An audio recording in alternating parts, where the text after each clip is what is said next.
잘 읽고 계신지 잘 모르겠습니다.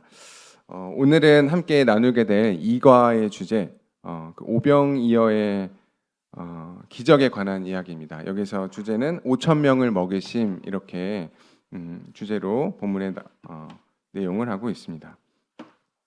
이 오병이어의 기적은 우리가 그 주일학교부터도 그렇고 어렸을 때부터 많이 들어왔던 예수님의 그 기적 중에 하나인데요. 사복음서에 모두 다 기록될 만큼 하나님께서 참 모두가 참 알기를 바라시고 또 이 기적을 통해서 참 어떠한 그 원하시는 뜻이 담겨 있는 그러한 이적을 행하신 내용이라고 생각이 됩니다.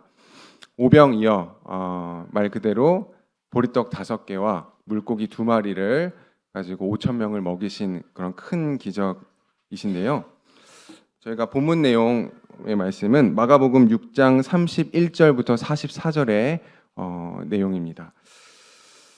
제가 마가복음 6장 34절 말씀을 좀 주목해 보시겠습니다. 예수께서 나오사 큰 무리를 보시고 그 목자 없는 양 같음으로 인하여 불쌍히 여기사 이에 여러 가지로 가르치시더라. 예수님은 이 사역 하실 때 정말 온종일 이제 전도 사역도 하시고 여러 사람들을 고치시기도 하시고 여러 사람들을 만나시기도 하시면서 이 사역을 계속해서 이뤄 가시는 중에 굉장히 온종일 이것도 사역하시느라고 또 피곤한 상태셨습니다. 그리고 이 시간적 배경을 보게 되면은 예수님께서 또 12제자들을 여러 지역이나 이런 곳으로 또 파송시키셔서 이 제자들이 예수님의 일을 전하고 또 전도 사역을 계속해서 확장해 나가는 그런 시간이었는데요. 그래서 그 제자들도 전도 사역을 끝내고 돌아와서 예수님께 낱낱이 이렇게 전도의 사역에 대한 부분과 또 그 있었던 일들을 계속 보고하는 그러한 시간이 그 내용에도 함께 하고 있습니다. 그리고 때마침 이 시기가 유월절이라는 그 유대인의 큰 명절이었는데요. 사람들이 굉장히 많이 오고 가는 그런 시대적 배경이 있었습니다. 그래서 이제 너무 그 사역으로 지치신 예수님과 이 제자들이 그 한적한 곳에 가서 좀 쉬고 싶으셨던 거예요. 그래서 예수님이 제자들과 함께 좀 한적한 곳으로 가서 좀 쉬자 이렇게 했는데 그 쉬려고 할 때 그 저 멀리에서부터 큰 무리들 엄청 그 5천여 명이 넘는 사람들이 얼마나 많은 무리였겠어요. 눈에도 딱 보였겠죠. 그 무리들이 이렇게 오는 것을 보시고 방금 제가 읽었던 것처럼 목자 없는 양 같음으로 인하여 불쌍히 여기사 이렇게 말씀하고 있습니다. 여러분 같으면 어떠시겠어요? 이렇게 하루 종일 피곤한 일이 끝나고 피곤한 그런 상태인데 누군가가 나한테 이렇게 다가와서 뭔가 얘기를 하려 하거나 뭔가를 하려고 할 때 참 귀찮거나 피곤하지 않겠습니까? 하지만 예수님께서는 그 무리들을 사랑의 마음으로 보시고 불쌍히 여기시고 귀찮아하지 않으시고 여기에서 여러 가지로 가르치시더라 이렇게 또 표현도 하고 있습니다. 우리는 이 오병이어의 기적만을 보면서 예수님께서 우리를 향해서 그 무리를 향해서 가지셨던 그 마음을 놓쳐서는 안 된다고 생각이 들었습니다. 항상 긍휼한 마음이 있으시고요. 여기서 불쌍히 여기사라는 이 말은 영어 성경에 compassion이라는 단어를 사용하고 있습니다. 불쌍히 여기다. 또 상대방을 긍휼히 여기다, 동정하다, 또는 누군가의 고통과 어려움을 함께 나누고자 한다라는 그런 해석이 있더라고요.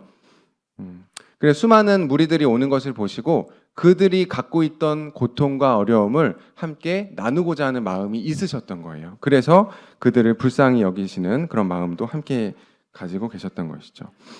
참 우리가 살고 있는 이 시대는 이 누군가가 나에게 왔을 때 나에게 뭔가 불편함을 주진 않는가, 뭔가 그렇게 뭔가 조금 더 개인적이고 이기적인 마음을 갖지 않은가도 생각을 해보게 됩니다. 마음의 여유가 없고 상대의 마음을 배려하는 마음이 참 부족해지는 것이죠. 우리가 혹시 어렵고 힘든 일이 지금 갖고 있다면 예수님께 일단 나아가는 그런 연습을 좀 계속해서 했으면 좋겠습니다. 주님께서 우리를 불쌍히 여기시고 내치지 않으시고 언제나 받아주시는 예수님을 경험했으면 좋겠습니다. 계속해서 본문을 이어나가면요. 때가 35절입니다.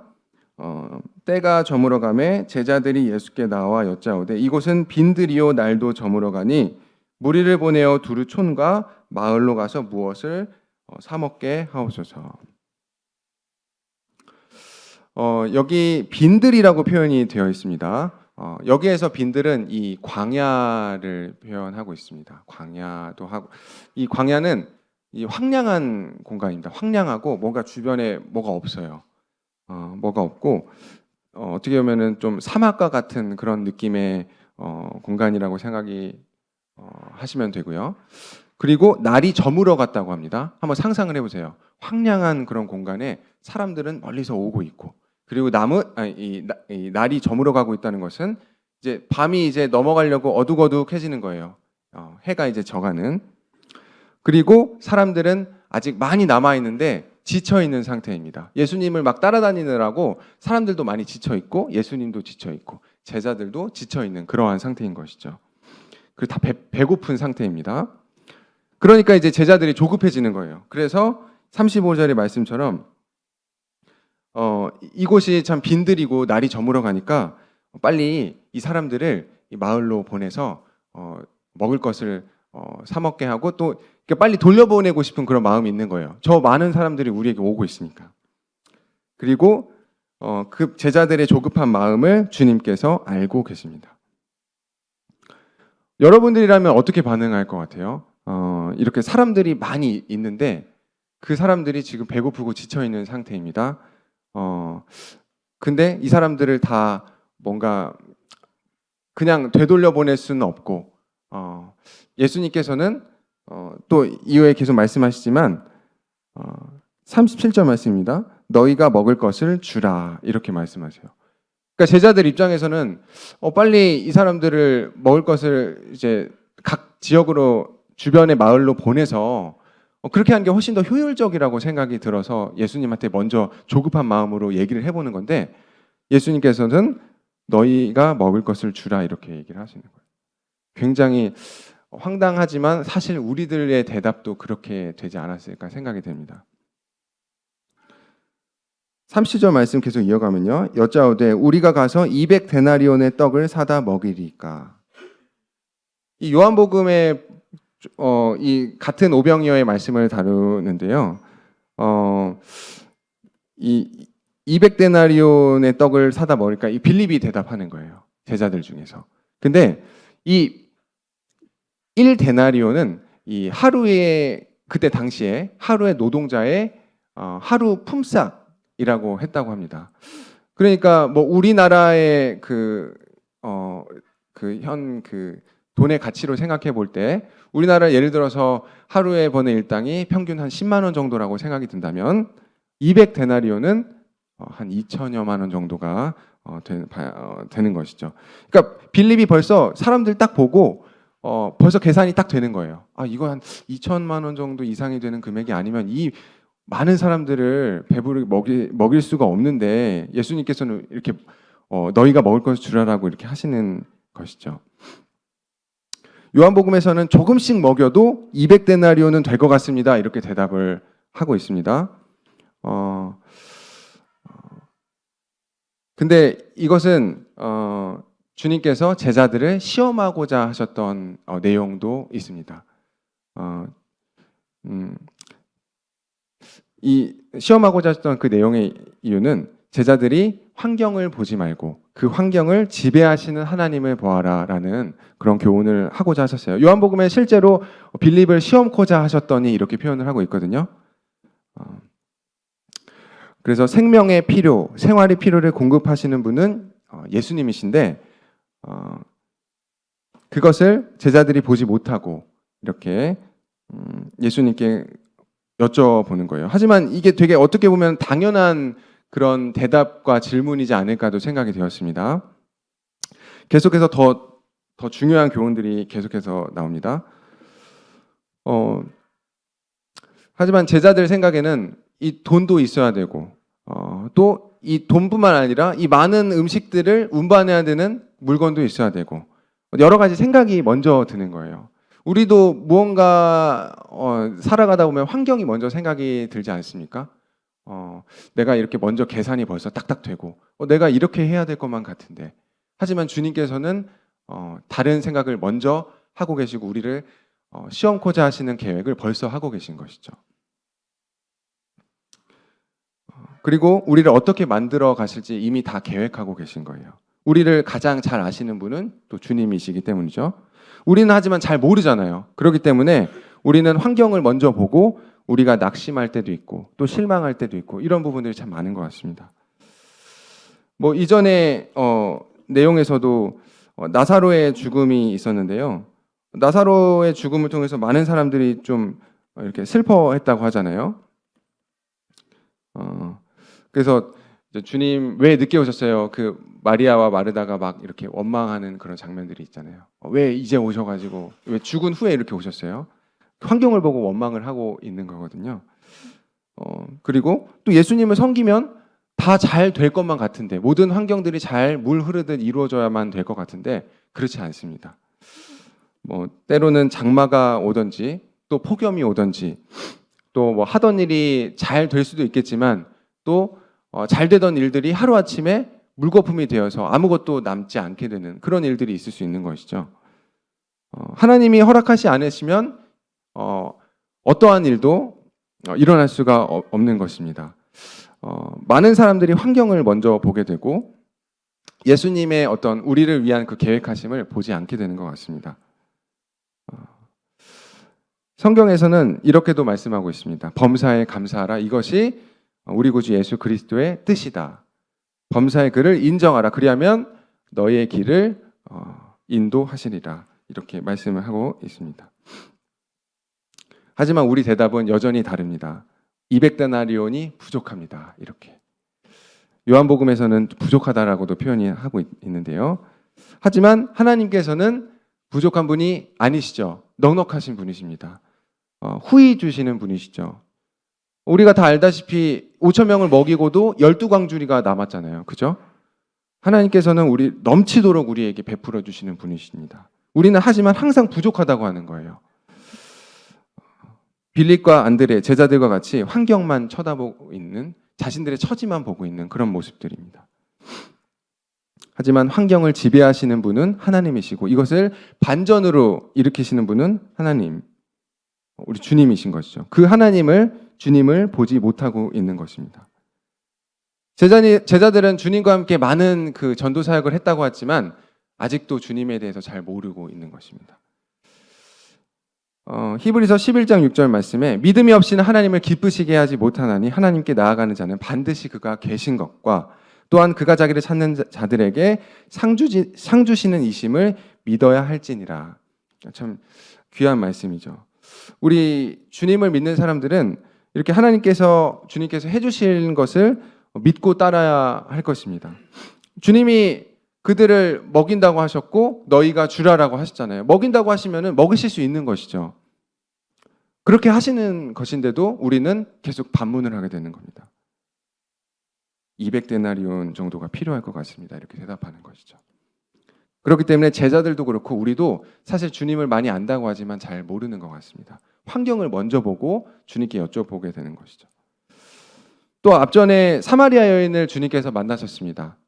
네가 만일 내게 물 좀 달라고 하는 이가 누구인 줄 알았다면 내가 그에게 구하셨을 것이요 그가 생수를 내게 주었으리라. 이 물은 깊고 물기를 그릇도 없는데 어디서 이 생수를 얻게 삼나이까 이렇게 여인이 얘기하잖아요.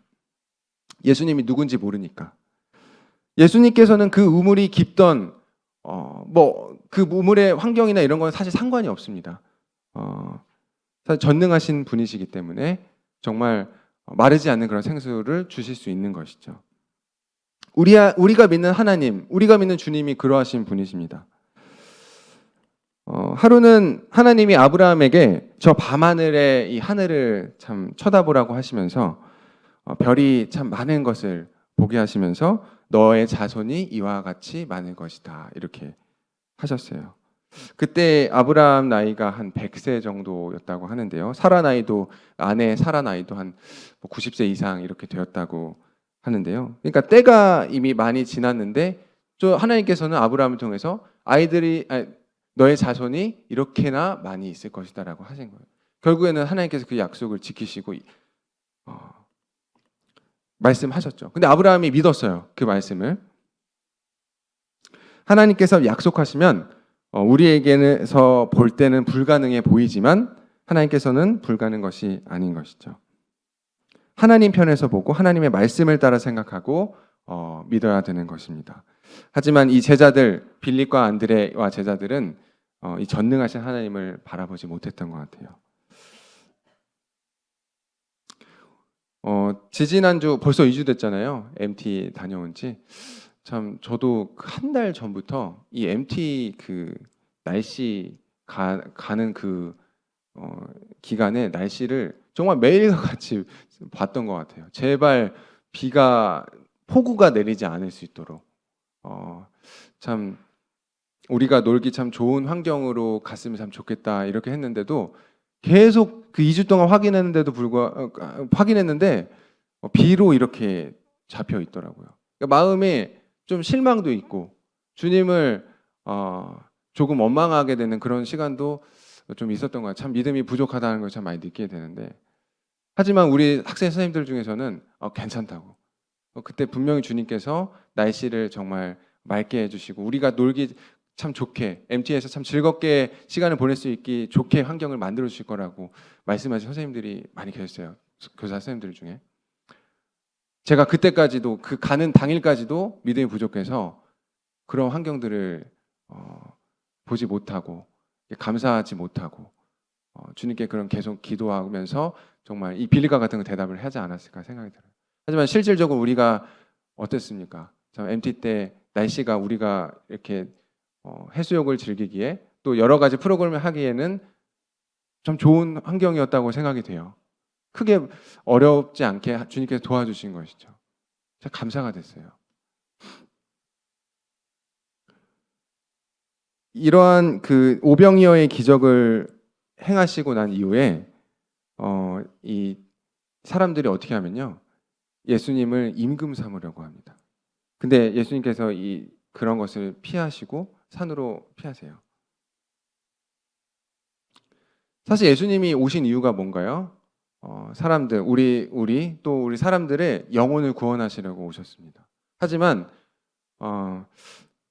참 이 예수님을 참 나의 개인적인 구주로 또 개인적으로 모시고 또 주인으로 모시고 또 가족들에게 소개하고 이러한 시간들이 있기를 바라시는데 사람들은 이 육체적인 굶주림에 더 생각을 하게 돼서 뭔가 임금으로 모시게 된다면 정말 우리의 경제적인 부분들 이런 부분들 또 빵을 계속해서 막 기적을 베푸시잖아요. 이런 부분들을 행해 주실 것만 같은 그런 분으로만 생각을 하는 거예요. 임금으로 구주로 주인으로 모시고자 하는 마음이 없는 거예요.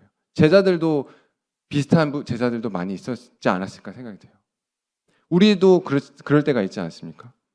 우리 주님을 우리 마음 가운데 참 주인으로 또 아버지로 이렇게 주님으로 모셔야 되는데 주님께서 그냥 우리의 육체적인 것을 필요를 채워주시는 그런 분으로만 생각을 할 때가 있지 않은지 그저 그냥 임금으로만 모시고자 할 때가 있지 않은지 이때 당시에 그런 사람들과 같이 그럴 때가 아닌지 한번 생각해 보게 됩니다.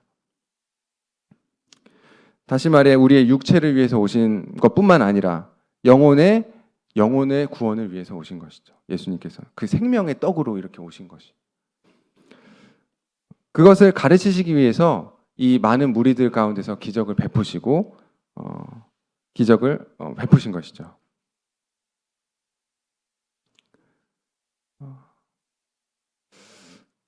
이 영혼을 구원하시기 위해서는 많은 기적들을 베푸시기도 하는데요.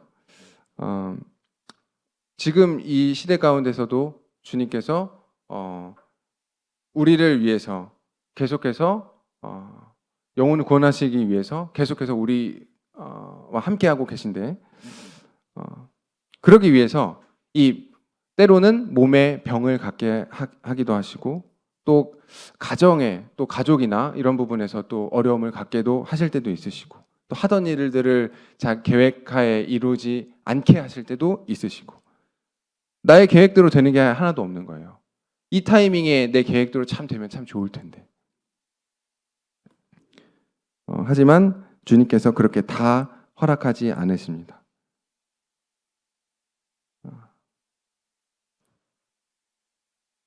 왜냐하면은 우리는 마음이 교만해져 있으면, 마음이 높아져 있으면 하나님을 찾지 않아요. 주님을 찾지 않습니다. 주님 믿을 때 평범한 환경, 또 좋은 환경에서는 참 주님을 믿지 않게 되는 것 같습니다. 어려운 일을 당해야 무릎을 꿇고 또 하나님께 나아가서 하나님 살려주세요. 이번 일만 참 건져주신다면 제가 참 잘 섬기겠습니다. 이렇게 하게 될 때가 참 많은 것 같아요. 평범할 때 축복 속에서 참 주님을 믿으면 참 좋을 텐데 하나님께서 고난을 사용하지 않을 수가 없는 것이죠.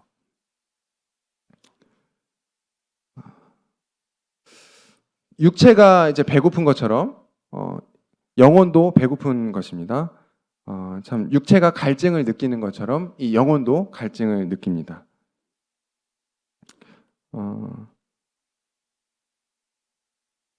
그렇기 때문에 이 육체적으로 넉넉한 사람들 있잖아요. 뭐 재벌들, 뭐 예전부터 참 우리가 뉴스로 접하지만 뭐 재벌들이나 유명 연예인들이 스스로 목숨을 끊는 이유들도 이런 부분이지 않을까 생각이 돼요. 정말 주변에 많은 것들이 풍요롭고 육체적으로 많이 넉넉한데도 이 영혼에 이런 넉넉함이 없기 때문에 영적으로 공허하니까 하나님과 친밀한 교제를 이어가지 않으면요 이렇게 영혼이 굶주릴 수가 있습니다.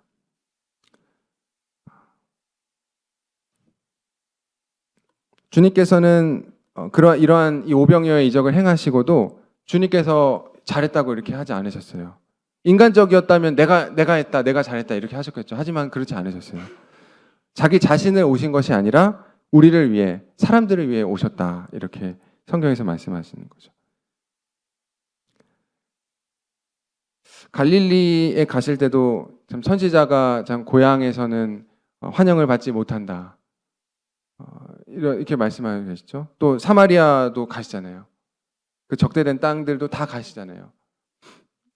뭐 사랑의 마음으로 이렇게 주님께서 찾으시는 것입니다. 어떤 사람들은 예수님을 믿으면은 다 모든 일들이 잘 풀릴 것만 같이 얘기하시는 분들도 있습니다. 하지만 꼭 그런 것은 아닙니다. 구약 시대 때는 이스라엘 백성에 대한 어떤 지상에서의 어떤 약속들이 말씀해주고 계시고 신약 시대에는 하나님을 믿는 사람들에 대한 영적인 축복에 대해서도 말씀하고 있습니다. 그래서 성경에 심령이 가난한 자는 복이 있고 애통하는 자가 복이 있고 핍박받는 자가 복이 있다 이렇게 말씀하시잖아요. 우리가 보기에는 그것이 복이 아닌데 우리의 그 핍박과 고난을 통해서 우리의 마음을 또 위로하시는 하나님을 경험하게 하시고 또 위로해 주시고 또 그날의 상을 받게 하시기 위해서 하나님 바라보게 하시는 것이죠. 주님 믿으면 모든 것이 잘 해결되고 물 흐르듯 잘 되는 것이 아닙니다. 그렇게 된다면은 사도 바울은 참 재벌이 되거나 정말 인생이 정말 순탄하게 잘 풀렸을 거예요. 하지만 그렇지 않았잖아요. 주님을 잘 섬겼잖아요. 하지만 정처 없이 돌아다니고 매도 많이 맞고 그런 고통을 많이 경험을 하게 됩니다. 주님이 이렇게 말씀하셨습니다. 저들이 나를 핍박했으니 너희도 핍박받을 것이다. 주님 안에서 경건하게 살고자 하는 사람은요 핍박을 받을 수 있습니다.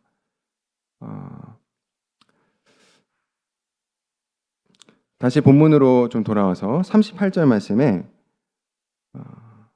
제가 읽겠습니다. 이르시되 너희에게 떡 몇 개나 있는지 가서 보라 하시니 알아보고 이르되 떡 5개와 물고기 2마리가 있더이다 하거늘.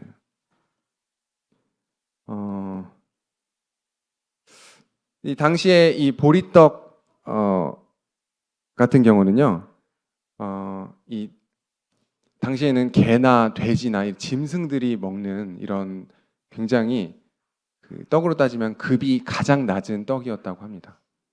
그런 보리떡 5개였고요.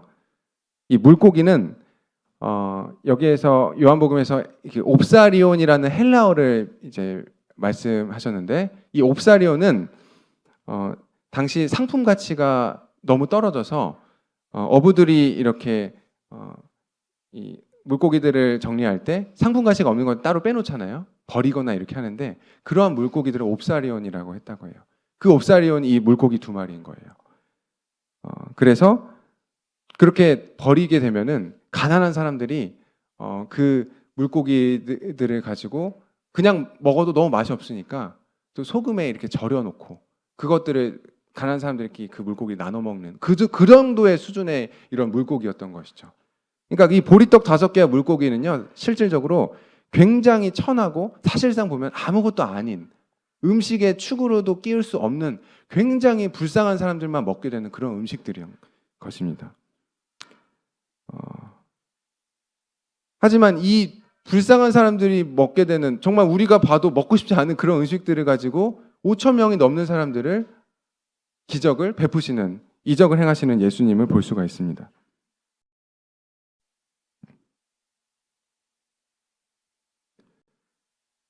사실 이 5천여 명이라고 이렇게 표현이 되는데요. 당시에 남자들만 5천 명이었고 그 사람들을 따라오게 되었던 여자들이나 아이들 더 있었다고 성경학자는 기록하고 있습니다. 그 인원들을 모두 세게 되면 약 2만여 명이라고 이렇게 이렇게 해석하는 성경학자들이 있는데요. 왜냐하면은 당시에는 남자들만 이렇게 숫자를 셌습니다. 계수했습니다. 그 2만여 명이 넘는 사람들이 이 보리떡 5개와 물고기 2마리를 통해서 배부르게 먹게 되는 그런 기적을 행하시는 그런 본문입니다. 그러니까 이제 예수님이 이제 떡이나 뭐 먹을 게 있느냐 이렇게 물어봤는데, 안드레가 이렇게 막 다니면서, 제자들이 다니면서 뭐 먹을 만한 게 있습니까 했는데 어떻게 됐어요? 아무도 그 먹을 것을 내놓지 않고 딱 한 사람, 어린 아이만 자기가 갖고 있던 그런 보잘것없는 음식들을 전부 내놓게 됩니다. 5천여 명이 넘는 사람들이 그 많은 사람들이 생각해 보면 빈손으로 이렇게 왔을까요? 그 빈들에 진짜로 아무것도 없는 사람이 있었을 수도 있겠지만, 정말 그래도 나름대로 음식을 싸갖고 배고프면 먹기 위해 나올 수 있었던 사람들도 있었다고 생각이 돼요. 그 많은 사람들 중에 정말 단 한 사람, 어린 아이만 음식을 이렇게 그 제자들에게 얘기를 해서 내놓았고, 그 제자들이 예수님께 보리떡 5개와 물고기 2마리가 있습니다, 이렇게 한 내용이 이 38절의 말씀입니다. 여러분 어떻게 생각이 드세요? 우리가 혹시 주님을 믿고 주님을 따르고자 할 때, 뭔가 주님이 생각이 날 때 우리의 생각대로 뭔가를 뭔가 준비되고 갖춰져야만 주님께 이렇게 나아가야 된다고 생각하지는 않으신가요? 주님께서는 우리의 어떠한 것을 통해서 기적을 행하실지 모릅니다. 주님 넉넉하신 분이시잖아요. 그런 아무것도 아닌 음식들을 가지고 정말 그 많은 사람들을 배부르게 넘치도록 후하게 주시잖아요. 우리는 그런 넘치도록 주시는 주님을, 하나님을 기억해야 할 것입니다. 우리가 보기에는 아무것도 아닌 것 같지만, 이만하면 내가 주님께 드릴 수 있겠어, 이렇게 준비하고 계속해서 나의 것을 갖고 있지는 않습니까? 작은 것이라도 다 드릴 수 있었던 이 아이의 마음처럼 우리가 준비된 마음을 가지고 주님께 나아갔으면 좋겠습니다.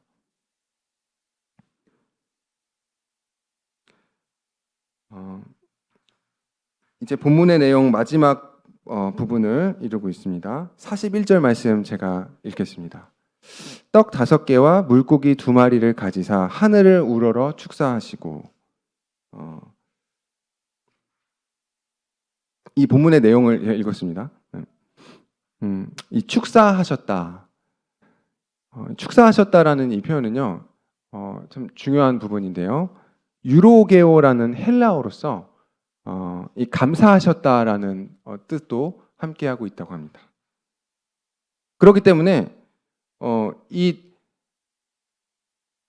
떡 5개와 물고기 2마리 두리고 두 마리를 가지고 예수님께서 축사하셨는데, 이 축사하셨다라는 것은 감사하셨다, 이 표현도 함께하고 있는 거예요. 감사하신 거예요. 막 어떠한 엄청난 기도를 하신 게 아니라 감사하신 거예요. 감사. 날마다 드리는 일반적인 감사의 기도였다고 하는데요. 여러분 어떠세요? 예수님께서 이적을 행하실 때 엄청난 어떤 그런 기도를 하셨으리라고도 생각이 되지만, 이런 날마다 드리는 감사의 기도를 하셨다는 거예요. 우리가 살아가면서 주님께 드리는 이 날마다의 이 감사의 기도를 너무 가볍게 생각하지 않으셨으면 좋겠습니다. 이 감사의 기도는 정말 그 작은 음식으로도 그 많은 사람들을 배부르게 먹일 수 있는 그런 엄청난 기적을 정말 기적을 있게 하는 그런 통로가 되는 것이죠. 우리가 참 가지고 있는 적은 것으로도 참 감사가 되면 참 좋을 것 같아요. 그리고 그 감사는 미래의 축복의 또 밑거름이 될 것입니다. 저희가 가지고 있는 환경과 가지고 있는 것들에 대해 정말 보잘것없이 보여도요, 그것에 대해서 주님께 한번 감사하는 시간을 한번 가져보세요. 주님께서 그것을 기쁘게 생각하실 것입니다. 우리가 어렸을 때부터 들었던 이 오병이어 이 말씀을 통해서도, 이 짧은 본문이지만 정말 주님께서 우리에게 말씀하고자 하시는 교훈이 정말 많다는 것을 이번에 저도 또 다시 보면서 생각이 들었던 것 같습니다.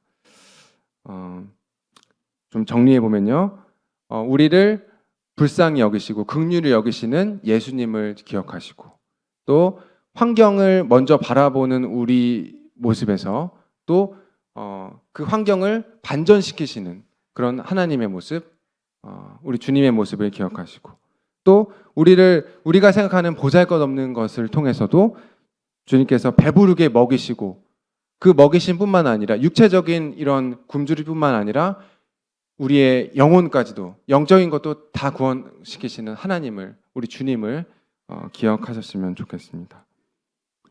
또 마지막으로 날마다 드리는 감사의 기도, 감사의 기도도 우리가 결코 가볍게 생각하지 않고, 그리고 빠지지 않고 놓치지 않고 주님께 드리는 시간들이 있다면요, 이렇게 이런 큰 기적을 행하신 주님의 이 기적도 우리가 함께 맛보게 되는 것 같습니다.